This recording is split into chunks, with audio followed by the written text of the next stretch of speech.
Assalamualaikum warahmatullahi wabarakatuh. Selamat pagi, siang, dan malam para peserta didik.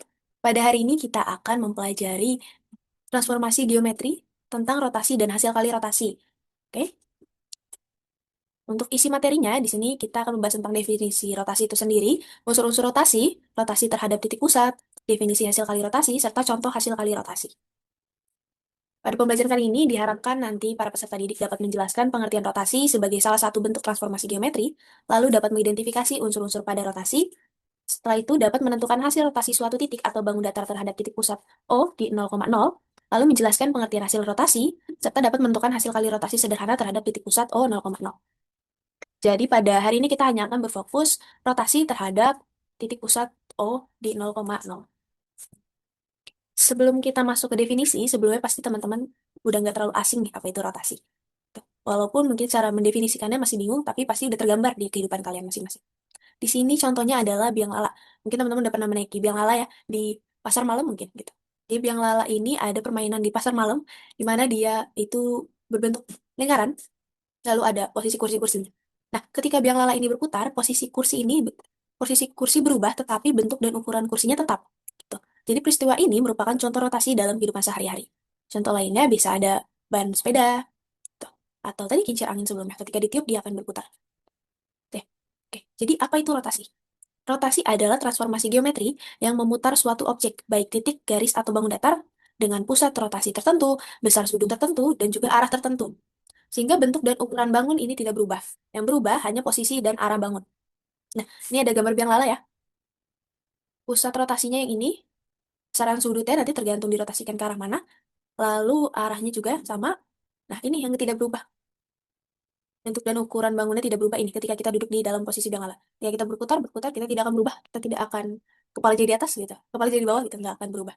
Ya, kita lanjut. Nah, unsur-unsur rotasi. Unsur-unsur rotasi yang utama ada tiga bagian. Pertama ada pusat rotasi yang tadi yang di tengah biang lala, yaitu titik tetap yang menjadi acuan perputaran suatu bangun. Lalu ada besar sudut rotasi, besar sudut dari bayangan objek terhadap posisi awalnya. Lalu ada rotasi, arah rotasi yang di sini hanya kalian bisa memfokuskan menjadi dua bagian, yaitu berlawanan arah jarum jam dan searah jarum jam.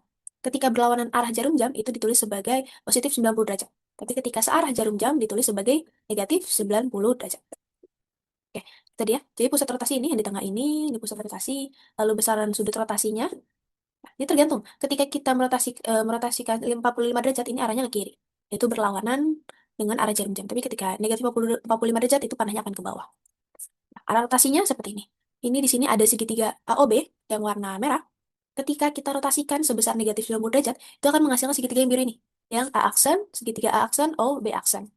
Tuh, searah jarum jam. Tapi ketika kita rotasikan sebesar 90 derajat, akan menghasilkan segitiga yang ini. A double aksen, O, B double aksen. Seperti itu ya. Nah, rotasi terhadap titik pusat O di 0,0. Di sini ada beberapa poin penting yang dapat kalian pelajari untuk menjadi acuan di beberapa rotasi nantinya. Jadi, di mana ketika titik awalnya sama yaitu X, Y, itu akan menghasilkan bayangan hasil rotasi yang berbeda. Jadi tergantung sudut rotasinya gitu. Dan juga arah rotasi tersebut. Tapi di sini yang tidak berubah adalah 180 dan juga 360 derajat. Untuk sudut rotasi lainnya itu akan mengalami perubahan. Seperti itu. Contohnya di sini titik awal X, Y dengan sudut 190 derajat, maka dia berlawanan arah jarum jam. Maka hasilnya akan negatif Y, X. Kenapa begitu? Mungkin nanti kita akan coba eksplorasi di soal berikut ini. Oke. Rotasi terhadap titik pusat 0,0. Perhatikan ya, gambar segitiga ABC ini, yang merah. Jika kita merotasikan segitiga ABC sebesar 90 derajat berlawanan arah jarum jam terhadap titik asal O 0,0, periksalah dengan menggunakan penggaris dan busur. Di sini kalian bisa mencoba secara manual. Apakah titik A aksen dan B aksen masing-masing merupakan bayangan dari A dan B? Lalu selanjutnya kita menentukan hasil rotasi titik C terhadap titik pusat O 0,0. Ini udah dikasih tahu juga letak A aksennya di 0,1 dan B aksennya di negatif 2,3. Kita coba gambar. Di sini kita akan berlatih mencoba rotasi dengan GeoGebra. Iya, ini ya. Kalian bisa menggunakan website GeoGebra ketika di Google GeoGebra Classic. Selanjutnya, kalian dapat mengklik ini, poin. Gitu ya. Pilih yang poin, lalu kita letakkan di titik-titik yang telah diketahui, yaitu tadi 1,0 ya. Ya, 1,0, 3,2, 1,0 titik A, 3,2 titik B, dan juga 2,5 titik C. Itu, oke, betul. Selanjutnya kita klik ini, poligon. Lalu kita sambungkan ketiga titiknya dari A ke B, lalu ke C, lalu ke A lagi. Nah, kita mendapatkan segitiga ABC. Berikutnya periksalah dengan menggunakan penggaris busur. Oke, kali ini kita menggunakan GeoGebra. Terlebih dahulu, di sini kalian dapat mengklik slider ya. Slider sini, lalu klik layar dimanapun. Pilih pada bagian opsi yang angle, lalu derajatnya boleh kita hapus aja. Kita sisihkan nama sudut tersebut. Di sini kita menggunakan alpha. Lalu pada bagian intervalnya kita menggunakan minimal dari 0 derajat dan maksimal 360 derajat. Oke. Sisanya cukup diabaikan saja, lalu klik OK. Nah, selanjutnya pada ini tampilan input di sini bisa kalian ketik rotate dalam kurung T1 transformasi 1 dengan sudut alpha, pilih alpha di sini, koma D. Oh, kita belum mendefinisikan D tersebut. Jadi kita klik lagi poin. D di sini 0,0 pusatnya. Nah, oke. Udah ya, klik enter tadi. Nah, sudah keluar nih. Ketika alpanya 45 derajat, maka hasil rotasinya ini. Nah, pada soal ini kita diminta untuk memeriksa sebesar 90 derajat, rotasi sebesar 90 derajat. Jadi ini tinggal kita geser saja sebesar 90 derajat. Nah, oke. Tinggal kita periksa untuk A-nya, oke. Untuk A-nya di sini ya, di 0,1, B-nya di negatif 2,3 dan C-nya di sini. Oke. Nah, ternyata benar nih. A aksennya ada di 0,1, B aksennya ada di negatif 2,3. Selanjutnya tentukan hasil rotasi titik C. Maka titik C-nya di sini, C aksennya. Negatif 5,2. Seperti itu. Ketika kita ingin merotasikan dengan sudut yang berbeda, cukup kita geser seperti ini. Nah, dia akan langsung mengikuti terhadap pusat 0,0. Mungkin bisa kita sambil buktikan juga terhadap tabel singkat tadi,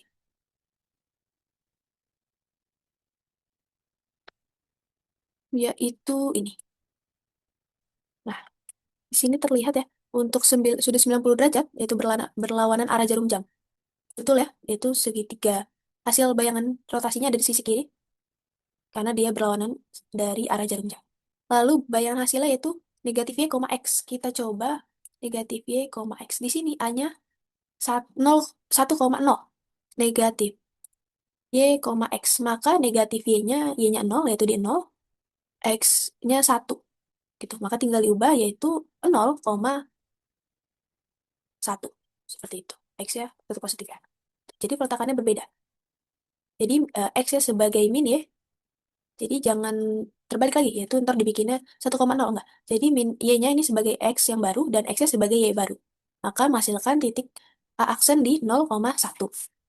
Untuk B aksennya juga sama, yaitu negatif 2,3. Maka C-nya juga sama. Tanpa menggambar, kita akan menghasilkan hasil bayangan yang sama. Tuh.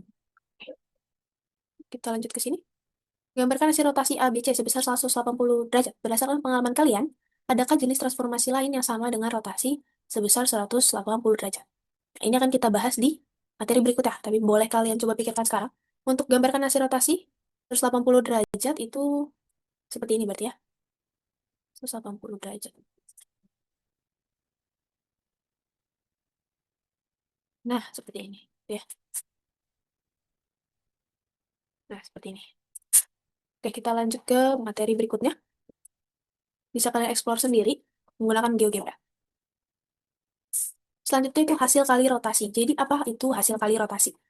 Hasil kali rotasi adalah rotasi yang dilakukan lebih dari satu kali secara berurutan terhadap pusat yang sama. Karena hari ini kita hanya membahas terhadap titik pusat O 0,0, maka kita akan rotasi secara berurutan terhadap pusat 0,0. Contohnya ketika kita rotasi 90 derajat, maka dilanjutkan dengan rotasi 90 derajat. Atau rotasi 90 derajat dilanjutkan dengan rotasi negatif 90 derajat. Contoh hasil kali rotasi di sini. Jadi aturan pentingnya ketika dua rotasi punya pusat yang sama, maka dapat dituliskan seperti ini. Rotasi alfa dengan rotasi beta itu akan menghasilkan rotasi alfa ditambah dengan rotasi beta. Artinya rotasi sudut alfa lalu beta sama dengan satu rotasi sudut alfa ditambah beta dengan pusat yang sama. Contohnya ketika 90 derajat atau 180 derajat. Kita menggunakan segitiga yang tadi aja ya. Gitu. Ketika kita mempunyai segitiga di sini 90 derajat. Oke, sini ya. Nah, kita di sini ya letaknya akan sama dengan rotasi satu kali rotasi yaitu rotasi 270 derajat. Kita balik ke sini. Nah, kita cek apakah hasilnya sama. Di 0,-1, sama ya, aksen, ada beraksen ya. Lalu B-nya di 2,-3, sama. Dan C-nya apakah di 5,-2? Ya, sama lagi. Jadi, hasil kali rotasi, tadi, ketika kita merotasikan secara berurutan, maka akan setara dengan satu rotasi tersebut. Ini, oke. Jadi, kesimpulan pada hari ini, yang dimana rotasi ini merupakan transformasi yang memutar bangun terhadap pusat tertentu, lalu arah dan besar sudut rotasi sangat mempengaruhi posisi bayangan. Kalau tadi negatif, maka dia akan ke bawah, gitu, searah dengan jarum jam. Selanjutnya, hasil kali rotasi menunjukkan bahwa beberapa rotasi Nah, seperti itu aja pembelajaran kita pada hari ini. Diharapkan nanti soal nomor 3 ya, yang itu sebenarnya terkaitan dengan hasil kali rotasi, bisa para peserta dikerjakan. Boleh nanti komentar di YouTube, bisa kita koreksi bareng-bareng. Itu aja. Terima kasih, semoga bermanfaat. Wassalamualaikum warahmatullahi wabarakatuh.